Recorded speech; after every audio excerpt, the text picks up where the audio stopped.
Reggie, a lot of these facilities have not had any significant infrastructure investment for over 45 years. And we were kind of disappointed when the infrastructure law was just passed in the United States. The airports received $25 billion for funding, and that's just a drop in the bucket compared to what they really wanted, which was about $110 billion. And you can bet a lot of that money is going to be focused on the passenger development side of the airports, but they need to look at the cargo areas.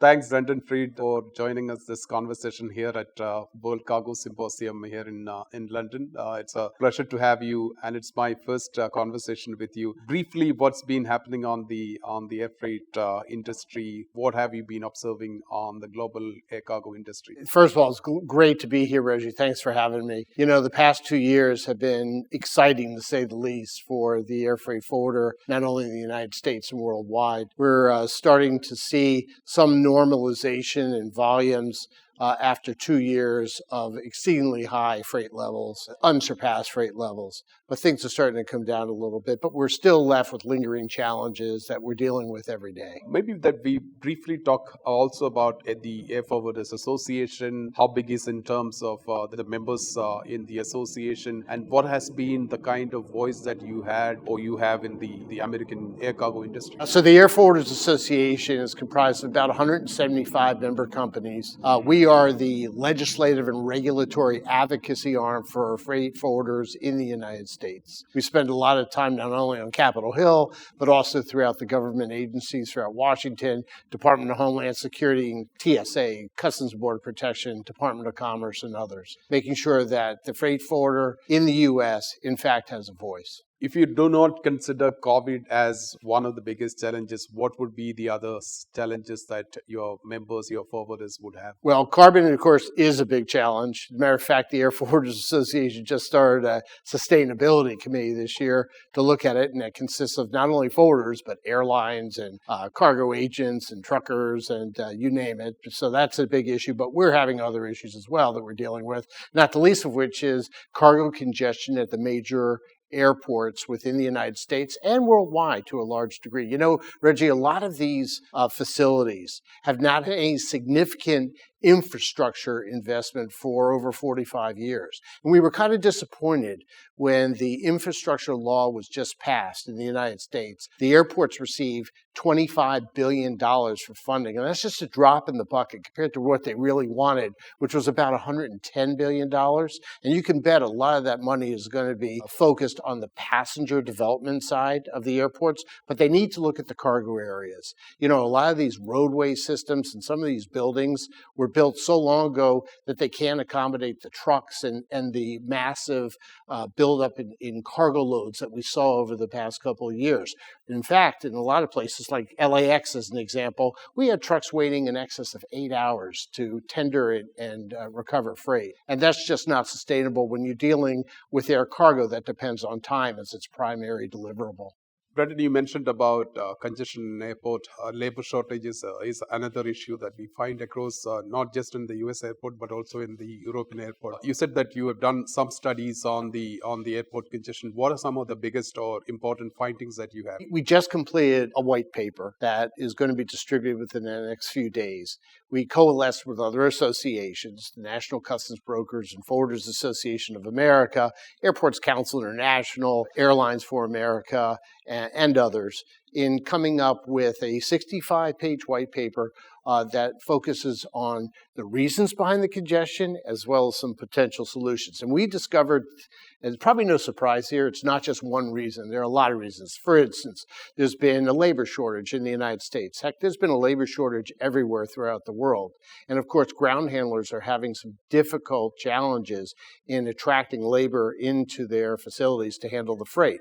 One of the big issues that we found is the credentialing of those workers, the new workers once they come on. In some cities in the United States, that can take 3, 4, 5 weeks to get a worker credential to get them to start working again. And workers that are looking for jobs at this pay level are not going to wait around. They'll go work somewhere else off the airport. So that's been an obvious big concern. The other concern, as I mentioned earlier, is the roadway systems, the infrastructure at the airport. That's a big issue. And so what we're doing now is we're exploring ways by leveraging technology, appointment setting, getting applications, that type of thing, through companies like Nalion, Cali Logistics, and others that are looking at putting these airport community systems in. So obviously, we're dealing with lots of different issues, and that's why we have a lot of stakeholders sitting at the table working as one, because we're not going to solve the problem easily overnight. And everyone's got to come together, and we're going to have to work this out. So it's challenging. The most important part, however, is making sure that government understands that the airports in the United States, in the cargo areas, need investment, because air cargo propels commerce. Reji, it might be only about 2% of volume, but it's about 35% of value in a good ship. So that's pretty substantial. Brendan, do you also think that the airport cargo community system, which seems to be kind of doing phenomenally well, where airport becomes the kind of anchor for getting the entire stakeholders into one platform, do you think that's the kind of a good way forward to ensure that there's a smooth movement of cargo, get everyone on board? I think that these community systems are a tool in giving us a way forward that could bring efficiency where there was a complete lack of efficiency in the past. So, obviously truckers just showing up at the airport without appointments just because they have a hunch or they've been fed information that might not be correct about the shipment status being available is not sustainable in the long term. If we could, a system that has that automates the process, that communicates with the driver, communicates with the dispatcher and the forwarder, everyone, so we're all on the same page. That will drive the efficiency and hopefully bring down the level of trucks that just show up and loiter at airports waiting for freight. Something that also has become much more predominant over the last 2.5 years is airports which are away from the main passenger hubs, away from main metro cities, but much more friendly. They have better, if not better, like better facilities, but then have much bigger space and then well connected to a road network. Do you see those airports are really becoming freight friendly and that could really improve freight move? A few years ago, a lot of us didn't know about Rockford and Rickenbacker and San Bernardino for that matter. So these airports have provided alternatives to the major gateways. And a lot of our members have chartered flights and they're using those airports to their advantage. You take Rickenbacker as an example. It's outside of Columbus, Ohio, but it's within 500 miles of 80% of the U.S. population. They have infrastructure on the ground there now. They've developed it with the freight forwarder in mind, and obviously there's substantial operations. So we're going to start seeing use of those airports more than we have in the past. And unfortunately, nature abhors a vacuum. So if the major airports can't solve this congestion issue, other airports will solve the challenge for them. And we'll see what happens as we go. We also see now there is a stabilization of freight rates, so the freight rates actually going down. You will see a lot of capacity coming on board starting early next year because of a lot of placement of orders for freighters, converted freighters. What is the sense that you get of the direction of the global air freight industry? Because we still need goods to move, but in terms of the supply-demand mismatch, what are some of your reading of the current trend? Well, right now, we need the Asia flights to come back, and they really aren't back to a significant extent. Once they do come back, however, we're going to have restoration of the belly capacity that we so sorely missed. Freight forwarders manage probably 80 to 90% of shipments in the bellies of passenger planes. In the absence of those flights, obviously, we've gone to freighters, and we're happy that the freighter market has risen to the occasion, and we're seeing more capacity there as a result. My sense is that there'll be enough for everyone once the passenger planes come back, but I think you'll see a stabilization, a reduction in rates, and there'll be some excess capacity out there for a while. But I think we need to be ready for what might be, God forbid, the next pandemic or the next black swan event that could happen. We need to do a much better job of being prepared, because one of the things that the pandemic taught us is that capacity is precious. And when there's an absence of it, we need people to come in and fill the void. That's what the freighter operators have done right now. Do you get the sense that the air freight industry is really preparing for something like that, to really be resilient? Yeah, well, it's been criticized in the past or said in the past that, to an air freight forwarder, strategic planning is Tuesday.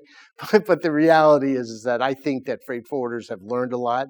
We are a very creative and very problem-solving oriented bunch of people. So we are prepared for all contingencies. We're always ready. We've been ready for a long time. That's why, our asset-light business model allows us to quickly change our strategy, and that's what we've done throughout the pandemic, and we're going to do that for the foreseeable future. That's why the freight forwarding business continues to progress.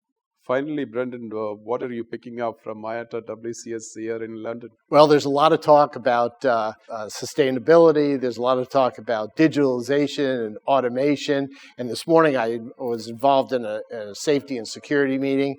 We're talking, we might be rehashing a lot of what we've been talking about for the past few years, but now we come to this meeting with a lot of lessons learned.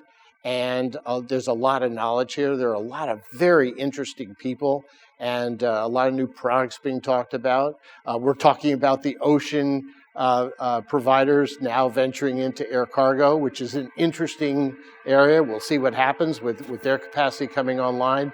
There's never a lack of topics to talk about here. And now we have probably 1,300 people in attendance from all over the world. It's a great place for the Airforwarders Association to be this week, and we're glad we're here. Thanks, Brendan. It's been a pleasure talking to you. Pleasure as well, Reji.